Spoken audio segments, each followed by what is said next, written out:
ବର୍ତ୍ତମାନ ଆଞ୍ଚଳିକ ପାଣିପାଗ ବିଭାଗରୁ ମିଳୁଥିବା ସୂଚନା ଅନୁଯାୟୀ କାଲିଠାରୁ ରାଜ୍ୟରେ ବର୍ଷା।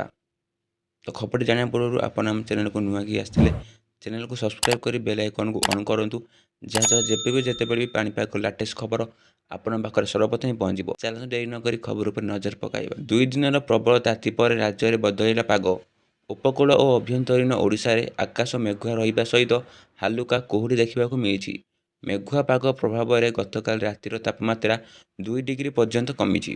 ପଶ୍ଚିମା ଝଡ଼ ପ୍ରଭାବରେ ଏଭଳି ପାଗ ପରିବର୍ତ୍ତନ ହୋଇଛି ବୋଲି ଆଞ୍ଚଳିକ ପାଣିପାଗ କେନ୍ଦ୍ର ସୂଚନା ଦେଇଛି। ଏହି ପଶ୍ଚିମା ଝଡ଼ ପ୍ରଭାବରେ ଆସନ୍ତାକାଲିଠାରୁ ଉତ୍ତର ଅଭ୍ୟନ୍ତରୀଣ ଓଡ଼ିଶାର ଅଧିକାଂଶ ଜିଲ୍ଲାରେ ହାଲୁକା ବର୍ଷା ହେବାର ସମ୍ଭାବନା ରହିଛି।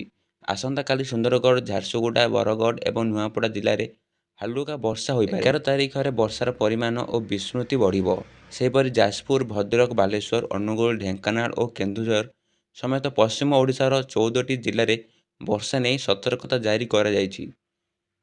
12 ତାରିଖରେ ଉପକୂଳ ଓଡ଼ିଶାରେ ଖୋର୍ଦ୍ଧା, କଟକ, ଯାଜପୁର, କେନ୍ଦ୍ରାପଡ଼ା, ନୟାଗଡ଼ ସମେତ 10 ଜିଲ୍ଲାରେ ବର୍ଷା ହୋଇପାରେ। ଭିଡ଼ିଓଟି ଭଲ ଲାଗିଥିଲେ ଆମ ଚ୍ୟାନେଲକୁ ଲାଇକ୍, ସେୟାର ଏବଂ ସବସ୍କ୍ରାଇବ୍ କରି ଭିଡ଼ିଓଟିକୁ ଆପଣଙ୍କ ସାଙ୍ଗସାଥି ସହ ଅତିମାତ୍ରା ସେୟାର କରନ୍ତୁ। ଆପଣ ଜିଲ୍ଲାରେ ପାଣିପାଗର ଅବସ୍ଥା କିପରି ତାହା ଆମ କମେଣ୍ଟ ମାଧ୍ୟମରେ ଜଣାନ୍ତୁ।